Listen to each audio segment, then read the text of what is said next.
السلام عليكم ورحمة الله وبركاته. الحمد لله رب العالمين والصلاة والسلام على سيدنا محمد وعلى آله وصحبه أجمعين.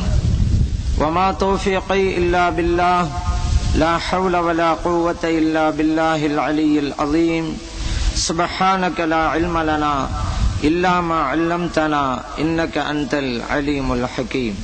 ஸல்லல்லாஹு அலைஹி வஸல்லம் அவங்க சொன்னாங்க, தஃப்தரிகு உம்மத்தி அலா 73, என்னுடைய உம்மத்தினர்கள் 73 பிரிவினர்களாக பிரிவார்கள், ஒரு கூட்டம் தான் சொர்க்கம் செல்லும். அந்த கூட்டம் எது? சஹாபா பெருமக்கள் கேட்கிறாங்க.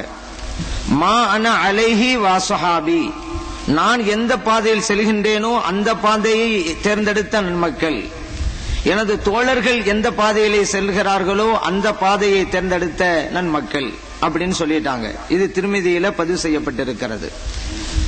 ஸல்லல்லாஹு அலைஹி வஸல்லம் அவர்கள் சென்ற பாதையை நாம் எடுத்ததால் தான் அஹ்லு சுன்னா. ஸல்லல்லாஹு அலைஹி வஸல்லம் அவருடைய சொல் செயல் அங்கீகாரத்துக்கு சுன்னத்துன்னு சொல்லுவாங்க. அவங்க சென்ற பாதையை நம்ம எடுத்துக்கிட்டோம், அதான் அஹ்லு சுன்னா. எனது தோழர்களும் சென்ற பாதைன்னு சொன்னாங்கல்ல, அதுதான் ஜமாஅத். சஹாபா பெருமக்கள்ங்கிற ஜமாத்தையும் நாம் பின்பற்றக்கூடியவர்கள்.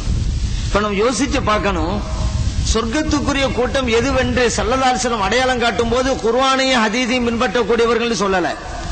அப்படி சொல்லியிருந்தான்னு வச்சுக்கிறோங்க, இன்னைக்கு எல்லா கூட்டமும் சொந்தம் கொண்டாடும், நாங்க தான் அந்த கூட்டம். தீர்க்க தரிசனமாக சொல்கின்ற ஆற்றல் பெற்றவர்கள் அல்லவா ஸல்லல்லாஹு அலைஹி வஸல்லம் அவர்கள்.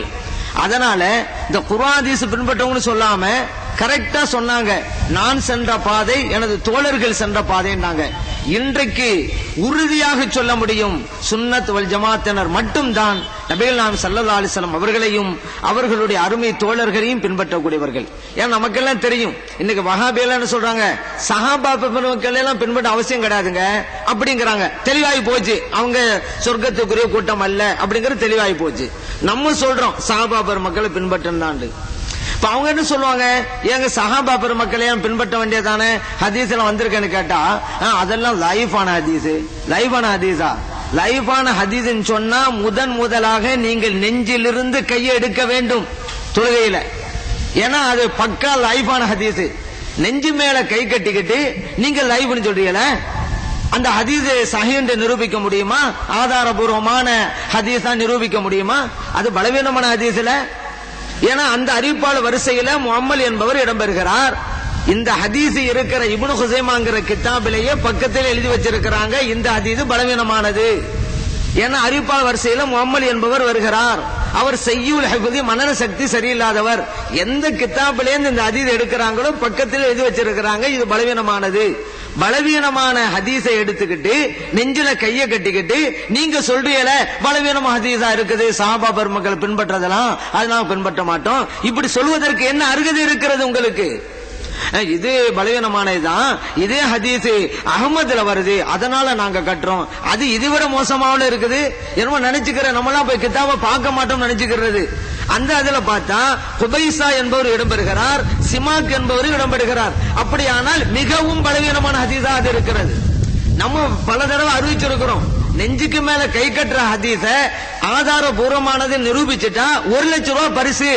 9 மாசம் ஆச்சு நாங்க நோட்டீஸ் போட்டு கோயம்புத்தூர்ல போட்டோம். அது தமிழகத்துல எல்லா இடத்திலும் கொடுத்துக்கிட்டே இருக்கிறோம். 10 கேள்வி வச்சிருக்கிறோம். இந்த 10 கேள்வியில ஒவ்வொரு கேள்விக்கும் அவங்க பதில் சொல்லிட்டாக்க 1 லட்சம். அப்ப 10க்கும் சொல்லிட்டா 10 லட்சம் ரூபாய். 9 மாசம் போய் போச்சு, இன்னும் வரல. அந்த 10 கேள்வியில ஒண்ணுதான் நெஞ்சு மேல கை கட்டுறது.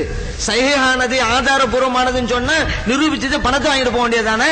அப்ப நல்லா தெரியுது பலவீனமான ஹதீஸ் சொல்லி. நீங்க என்ன சொல்றது, சஹாபா பெருமக்களை பின்பற்றுகின்ற வந்த ஹதீஸ் எல்லாம் பலவீனமானது, அதை நாங்க எடுக்க மாட்டோம். சரி, ஒரு பேச்சுக்கு பலவீனமானது எடுக்கல. அல்லாஹ் குர்ஆன்ல சொல்லி இருக்கிறான்ல, வஸ்ஸாபிகூனல் அவ்வலூன் மினல் முஹாஜிரீன வல் அன்சார், முந்தியவர்கள் முதன்மையானவர்கள் அன்சார் தோழர்கள் முஹாஜிர் தோழர்கள், வல்லதீன தபஊஹும் பி இஹ்சானின், அந்த தோழர்களை பின்பற்றுகின்ற நன்மக்கள், ரலியல்லாஹு அன்ஹும் வரது அன்ஹு, அல்லாஹ் அவர்களை பொருந்தினான், இவர்களும் அல்லாஹ்வை பொருந்தி கொண்டார்கள். வ அஅத்த லஹும் ஜன்னாத்தின் தஜ்ரி தஹ்தஹல் அன்ஹார், இறைவன் இந்த மக்களுக்காக சொர்க்கத்தை தயார் செய்து வைத்திருக்கிறான், அந்த சொர்க்கத்திலே ஆறுகள் ஓடிக்கொண்டிருக்கின்றன. ஹாலிதீன ஃபீஹா அபதா, இந்த மக்கள் சொர்க்கத்திலே நிரந்தரமாக எக்காலமும் இருப்பார்கள். ஸாலிகல் ஃபௌஸுல் அலீம், அதுதான் மகத்தான வெற்றி. நெடிய வசனத்தில் சஹாபா பெருமக்களை பின்பற்றினால் இறைவனுடைய திருப்தி கிடைக்கிறது, சொர்க்கம் கிடைக்கிறது, அதுதான் மகத்தான வெற்றி. இத்தனையும் இறைவன் சொல்லி இருக்கின்ற போது சஹாபா பெருமக்கள் நாங்க பின்பற்ற மாட்டோம் சொன்னா மறுமையில இறைவன் கேட்கிறான்னு வச்சுக்கிறோங்க, ஏன் எனது தூதருடைய தோழர்களை எல்லாம் பின்பற்றல? உடனே சொல்லுவாங்க அந்த ஹதீஸெல்லாம் பலவீனமானது, அதனால நாங்க விட்டுட்டோம். அப்ப அல்லாஹ் கேட்பான், சரி அது பலவீனமானதுன்னு வச்சுக்கிருவோம்.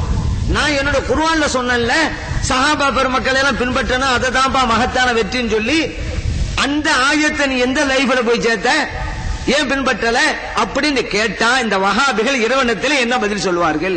இன்னொரு தடவை இந்த உலகத்துக்கு வர முடியுமா?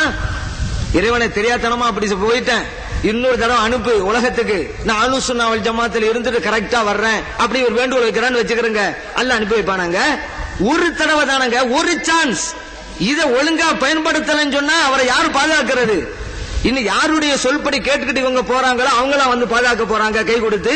அவங்க நிலையை என்னன்னு மறுமையில அவங்களுக்கே தெரியாத, அப்ப இன்னொரு ஆளை எப்படி பாதுகாப்பாங்க அவங்க? அல்லாஹ் தெளிவா சொல்லி இருக்கும் பொழுது சஹாபா பெருமக்கள் பின்பற்ற மாட்டோம், அது சம்பந்தமானதான் பலவீனமானது. இந்த பலவீனமானதுன்னு சொல்லும் போது உங்களுக்கு இன்னொன்னு நினைவூட்டுறேன். சிறுவன்ல விவாதம் நடந்துச்சு. சில பேர் சொல்லுவாங்க இவங்க மேடையில தான் பேசிட்டு போவாங்க, நேரடியாக இருந்தா நாங்கள் பதில் கொடுப்போம் அப்படின்னு சில பேர் சொல்றது. சிறுவன்ல விவாதம், நாங்க எங்கிட்ட இருக்கிறோம், எதிர் தரப்புல வஹாபிகள் இருக்கிறாங்க. இன்னைக்கு இந்த தமிழகத்துல முக்கியமானவங்க சொல்றாங்கல்ல, அவங்களும் வந்து உட்கார்ந்துட்டு இருக்கிறாங்க. அப்பதான் ஒரு கேள்வி வச்சோம், நீங்க வந்து ஆதாரபூர்வமான ஹதீஸை தான் எடுத்துக்கொள்வோங்கிறீங்களே, ஊரு ஃபுல்லா ஒரு ஹதீஸை சொல்லிக்கிட்டே வர்றீங்க, மதுஹப் வேண்டாம் குர்ஆன் ஹதீஸை தான் பின்பற்றணும், அப்படி மேடைகள் தோறும் முழங்குகிறீர்கள், ஏடுகள் தோறும் எழுதுகிறீர்கள் அப்படிங்கிற ஹதீஸை சொன்னோம். தரத்து ஃபீக்கும் அம்ரைன், உங்களிடம் நான் இரண்டை விட்டு செல்கிறேன். சல்லல்லாஹு சொன்னது லன் தலில்லு மா தமஸ்ஸக்து பிஹுமா, இந்த ரெண்டையும் பட்டு பிடிக்கும் காலமெல்லாம் ஒரு கால் நீங்கள் வழி தவற மாட்டீர்கள். ஒன்று கிதாபுல்லாஹ் இறைவனுடைய வேதம், ஒரு சுன்னத் ரசூலிஹி, இரண்டாவது அல்லாஹ்வுடைய ரசூல் ஸல்லல்லாஹு அலைஹி வஸல்லம் வழிமுறை. இந்த ஹதீஸை எல்லா இடத்தையும் சொல்றீங்கல்ல, இந்த ஹதீஸ் ஆதாரபூர்வமானது என்பதை இந்த மன்றத்திலே நிரூபிக்க வேண்டும் என்று விவாதத்தினுடைய தொடக்கத்திலேயே வைத்தோம். காலையில தொடங்கிய விவாதம் இரவு தான் முடியுது. அப்ப நாங்க மறந்துட்டோம், இல்லன்னா சொல்லியிருப்போம் சப்பக்கட்டு கட்டுவான்னு சொல்லிதான் இடையில நினைவூட்டணும். நான் இப்படி ஒரு கேள்வி வச்சிருக்கிறோம், இதுவரைக்கும் பதில் சொல்லல, உப்பா சொல்லுங்க. இரவு தான் முடிகிறது, அது வரைக்கும் சொல்ல முடியவில்லை. அந்த ஹதீஸ் சஹீஹானது ஆதாரபூர்வமானது என்று நிரூபிக்க முடியவில்லை. அன்றைக்கும் முடியவில்லை, இன்றைக்கும் முடியவில்லை, இனி என்றைக்கும் முடியாது. ஏன்னா அது பலவீனமான ஹதீஸ். அப்போ மத்தவங்களுக்கு ஒரு நியாயம், இவங்களுக்கு ஒரு நியாயமா? பலவீனமான ஹதீஸ் எடுக்க கூடாதுன்னு சொன்னா அவங்க கரெக்டா இருக்கணும்ல அதுல. இதுவும் பலவீனமான ஹதீஸ், நெஞ்சில கேட்கிற பலவீனமான ஹதீஸ், விரல் அசைக்கிறது பலவீனமான ஹதீஸ். அதில் ஆசிம் இப்னு குலைப் என்பவர் இடம்பெறுகிறார், விரல் அசைத்தல்ல. இப்னுல் முதைனி என்கிற ஹதீஸ்களை வல்லுநர் சொல்கிறார், ஆசிம் இப்னு குலைப் இடம்பெறுகின்ற அந்த ஹதீஸ் எடுக்க கூடாது என்கிறார். அதை வச்சுக்கிட்டு விரல் ஆட்டுறது, செய்யறதெல்லாம் லைவான ஹதீஸ், பலவீனமான ஹதீஸ். மத்தவங்க மட்டும் சொல்றது நீங்க பலவீனமான ஹதீஸை கொண்டு வரீங்களே அப்படிங்கிறது, இது என்னது? ஆளுக்கு ஒரு நியாயம்.